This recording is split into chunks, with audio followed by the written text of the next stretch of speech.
सत्ता के खिलाफ खड़े होकर बोल रहे हैं। लेकिन सत्यपाल मलिक तब भी राज्यपाल ही थे जब वो प्रधानमंत्री जी से मिलने गए थे।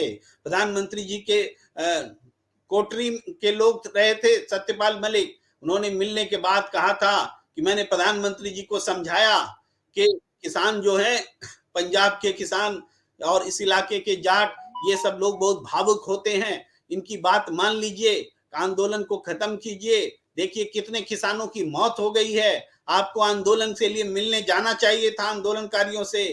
तब नरेंद्र मोदी जी ने उनको जवाब दिया था, ये लोग मरे हैं तो क्या हमारे लिए मरे हैं? या ध्यान दीजिए, नरेंद्र मोदी जी ने कहा था कि ये लोग मरे हैं तो क्या हमारे लिए मरे हैं। ये समझिए कि कितनी निम्न स्तरीय टिप्पणी उन्होंने की थी। आप कह सकते हैं ये बात सही है या गलत है, लेकिन सत्यपाल मलिक जी को जो लोग जानते हैं, चाहे भारतीय जनता पार्टी में है, चाहे भारतीय जनता पार्टी से बाहर दूसरी पार्टियों में है, वो जानते हैं कि इतना बड़ा झूठ सत्यपाल मलिक नहीं बोल सकते, न तब वो राज्यपाल भी थे। लेकिन अब जबकि सत्यपाल मलिक जी ने और भी नए खुलासे किए, हम आज उस पर बात नहीं कर रहे हैं। हम बात कर रहे हैं कि किस तरीके से भारत सरकार ने अपने ही देश के आंदोलनकारियों को दुश्मन समझा, दुश्मन की तरह व्यवहार किया। अपने देश का आंदोलनकारी क्या दुश्मन होता है? क्या हम अपने देश में अपनी व्यवस्था के खिलाफ बोल नहीं सकते, आंदोलन नहीं कर सकते, ट्वीट नहीं कर सकते? और हम जानते हैं कब किसका media channel, YouTube channel ban कर दिया जाता है, सरकार के हाथ में है।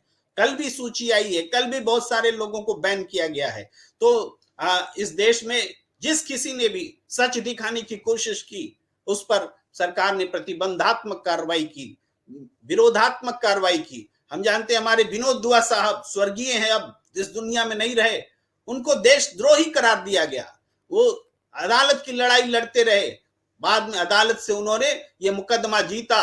कम से कम मरने से पहले वो दाग लेकर नहीं मरे, उन्होंने साबित किया कि पत्रकार जो है देश के लिए काम करता है, सरकार का विरोध करना देश विरोध नहीं होता है। ये विनोद दुआ साहब स्थापित करके इस दुनिया से गए हैं। आप देखेंगे कि क्विंट पर छापा पड़ा। जब क्विंट ने, क्यों छापा पड़ा क्विंट पर? क्योंकि क्विंट ने दिखाया था कि 2019 के आम चुनाव में कई ऐसे देश में कई ऐसी सीटें थी जहां पर कि जितने वोट पड़े उससे ज्यादा या तो गिन लिए गए या तो उससे कम गिन लिए गए। इस मामले को लेकर के उसने उठाया था तो उसके यहाँ रेड पड़ गया। आप देखेंगे न्यूज क्लिक के यहाँ छापे पड़े, क्योंकि वहां भी भारत सरकार, मोदी सरकार के खिलाफ में खबरें छपी। द वायर में छापे पड़े। आप देखेंगे दैनिक भास्कर के यहाँ छापे पड़े जब उन्होंने गंगा के बाहर लाशें दिखलाई कोरोना काल में, तो इसका खामियाजा भी दैनिक भास्कर को भुगतना पड़ा। और इंडिविजुअल पत्रकारों की तो गिनती नहीं है कि किन के ऊपर एक्शन हुआ, लेकिन ये चोरी छिपे ट्विटर से ट्विटर हैंडल को बैन करा देना, या यूट्यूब से हटवा देना, या फेसबुक पे व्यूज को नियंत्रित करना, ये सारे हथकंडे जो अपनाए जा रहे हैं, ये विपक्ष का दमन किया जा रहा है। सरकार विरोधी आवाज को दबाने की कोशिश हो रही है और किसानों के साथ बहुत बड़ा धोखा हुआ है। किसानों के साथ आंदोलन करते हुए भी धोखा हुआ और आंदोलन खत्म करने के बाद भी धोखा हुआ।